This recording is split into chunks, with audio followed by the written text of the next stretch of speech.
नमस्कार। मैं रवीश कुमार। दोस्तों, आज मैं आपको अपनी एक दुख भरी कहानी सुनाने जा रहा हूं जो आज तक मैंने किसी भी सभा सेमिनार में नहीं सुनाया है। दोस्तों, पिछले 2014 से मुझे पाइल्स की प्रॉब्लम है। पाइल्स मतलब बवासीर की प्रॉब्लम है। I am very frustrated. 10 सालों से ब्लीडिंग, स्वेलिंग और पेन मेरा पीछा ही नहीं छोड़ रहे। हाँ, लेकिन बीच में मैंने कुछ दवाइयां जरूर ली, जैसे मैक्सेसे अवार्ड, पूरे भारतीय मीडिया को गोदी मीडिया कहकर धुतकारना और नरेंद्र मोदी सरकार को गरियाने से सरप्राइजली मेरी ब्लीडिंग कम हो गई, पेन कम हो गया और स्वेलिंग भी कम हो गई। लेकिन बवासीर पूरी तरीके से जाने का नाम अभी भी नहीं ले रही है, क्योंकि अभी भी केंद्र में मोदी सरकार है। आप सोच रहे होंगे कि इतनी समस्याओं के बाद भी मैं काम कैसे कर लेता हूं और कैसे अपनी बातों को मजबूती से रख पाता हूं, क्योंकि गोदी मीडिया जो है मोदी सरकार को सह लेती है और पूरे गोदी मीडिया को मैं सह लेता हूं। तो समझ सकते हैं कि मैं कितना स्ट्रांग हूं। इसीलिए मुझे इन सब बातों का, इन दर्द, पेन और स्वेलिंग से कोई फर्क नहीं पड़ता। मैं अपना काम निरंतर करते ही जाता हूं।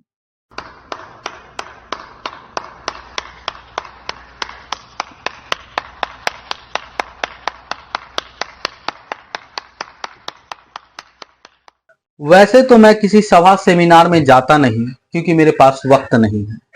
मैं अपने काम में ही व्यस्त रहता हूं और बवासीर के इलाज के लिए भी तो जाना पड़ता है। लेकिन एक सभा सेमिनार में मैं गया और वहां मैंने क्या देखा कि एक दर्शक दीर्घा में बैठी महिला खड़ी होती है और कहती है मुझसे, if I can say Allah Akbar, you can say Bharat माता की जय, भारत माता की जय।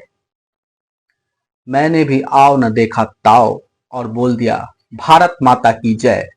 महिला पूरा खुश हो गई और मुझे कहा थैंक यू और हंसती हुई बैठ गई।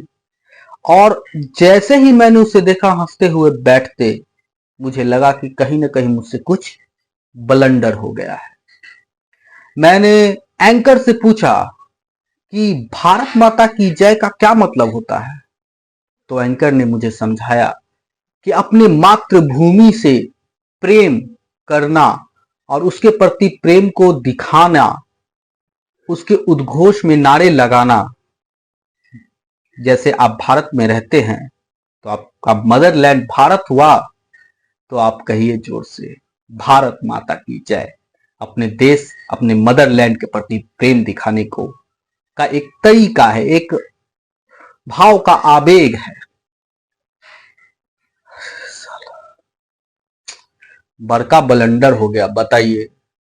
अब तो हम बोल चुके थे भारत माता की जय, अब हमको भी सब गोदी मीडिया के कैटेगरी में डाल ना दे, बड़ा अफसोस हुआ।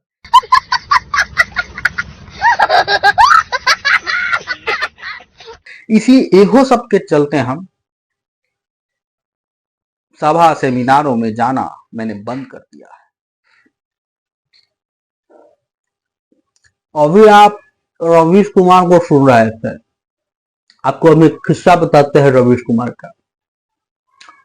क्या हुआ कि हम अपने बाइक से जा रहे थे, तो रेलवे फाटक होता है ना, रेलवे फाटक गिरा हुआ था।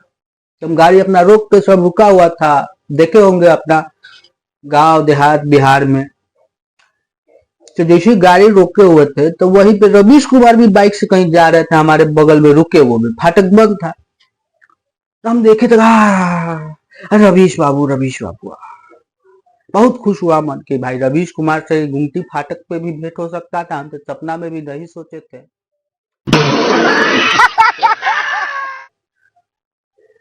गांव देहात में देखिएगा कि फाटकवा बंद रहता है, तभी कुछ कुछ महिलाएं फाटकवा के नीचे से घुस करके पार कर जाती है। तो 10-12 गो महिला थी जो फाटक के नीचे से घुस के पार कर रही थी। उतने देर में रेलगाड़ी आ गया। अब रेलगाड़ी आ रहा है, जा रहा है, पार कर रहा है, फिर भी महिलाएं उस तरफ बढ़ती चली जा रही थी। तो रवीश कुमार हमको कहते हैं कि देख रहे हो, देख रहे हैं, देख रहे हो, मतलब उनका भाषा गजब है, हमको तो बोलने नहीं आता है। कहते कि बिहार में यही दिक्कत है, अनपढ़ लोगों की यही समस्या है, मोदी भक्त की यही समस्या है कि फाटक लगा हुआ है, ट्रेनें जा रही हैं, फिर भी महिलाएं आगे बढ़ रही। कहते हैं और उसके आगे क्या कि ट्रेन में अगर तनियार स्लो रहता ना तो महिला सब उसके नीचे से घुस के निकल जाती, इंतजार भी नहीं करती ट्रेन पास करने का। अरे बाप रे बाप, ये तो बड़का ज्ञान दे रहे हैं भाई। उसके तनके देर बाद क्या हुआ कि जैसे ट्रेन में पास किया तो गुमटी खुलने वाला था, गुमटी खुला भी नहीं था। तो अब गुमटी बंद रहता है तो भीड़ लग जाता है, इतनी इतनी जगह खाली रहता है। तो देखिए कि जैसे ट्रेन में पास हुआ, गुमटी खुलने वाला है, जबकि तभी खुला भी नहीं था कि रवीश बाबू को देखे कि चूहा के घुसने से भी कम जगह था, बिलाई के घुसने से भी कम जगह था, कुत्ता के घुसने से भी कम जगह था। उसमें देखे हम तो अपना गाड़ी घुरघुरा के स्टार्ट करके घुसा के एकदम सटा दिए फटकवा के, एकदम पोलवा के एकदम जड़ी तक, जैसे ही खुलेगा सबसे पहले हम ही पार करेंगे। हमको अरे साला इतना ज्ञान दे रहे थे महिला के बारे में, अपने क्या किए महाराज?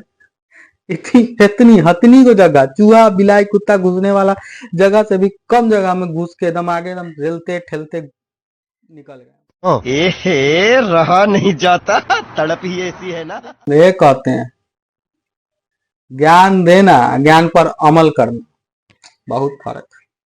जय हिंद।